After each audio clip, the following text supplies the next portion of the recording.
Hello everyone, welcome back to our podcast series of learning English as a foreign language.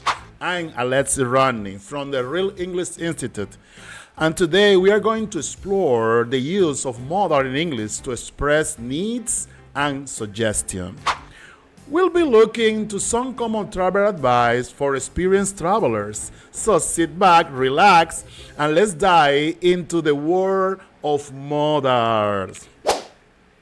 Before we get into the travel advice, let's talk a little about modals. Modals are auxiliary verbs that express necessity, possibility, permission, or ability. The most common modals are must, should, ought to, had better, can, could, may, and might. Each of these modals helps us convey different levels of necessity, suggestion. Travel advice and modals. Now, let's listen to some travel advice and see how these modals are used in real life contexts. Passport requirement. You must have a valid passport to travel overseas.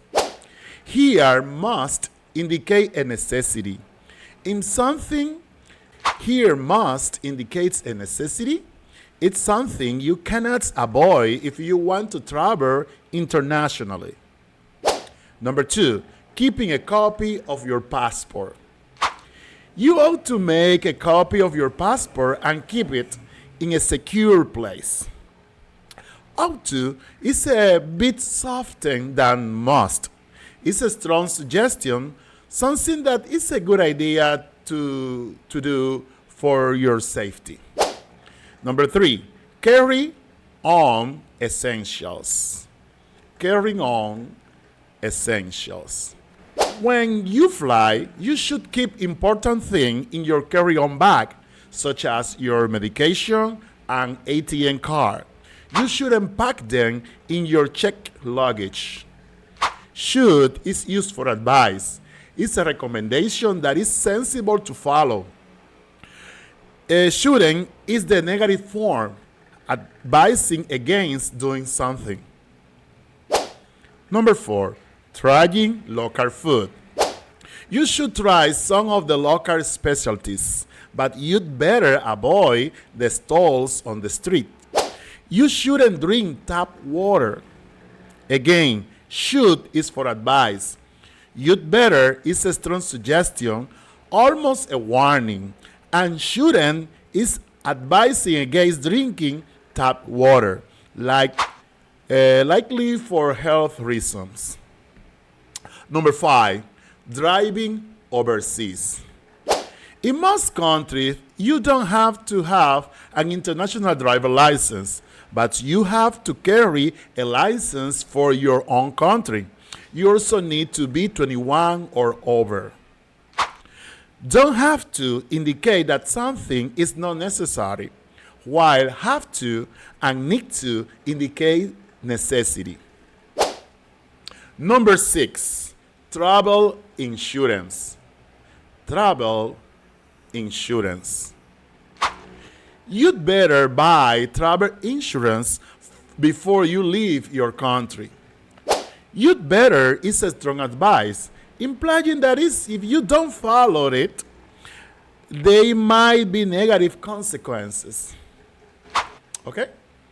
Now, number 7, credit card and cash safety. You'd better keep a copy of your credit card numbers at a hotel. And you shouldn't carry a lot of cash when you go out. Here, you'd better is used again for strong advice and shouldn't advises against carry a lot of cash for safety reasons. Now, let's go to our third part, applying what you learn. Let's apply what we learned. Imagine you are giving advice to a friend who is traveling for the first time. How would you use these modals? For example, you must check if you want passport is valid before booking your flight.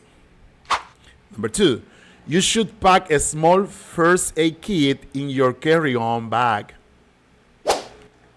Recommendation: you'd better not forget to buy travel insurance. This is a warning.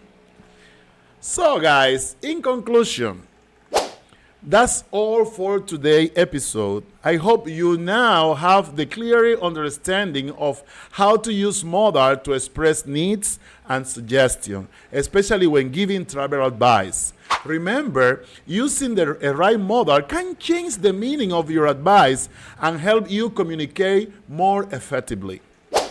If you enjoyed this episode, don't forget to subscribe to our channel, like this video, and share it with your friends.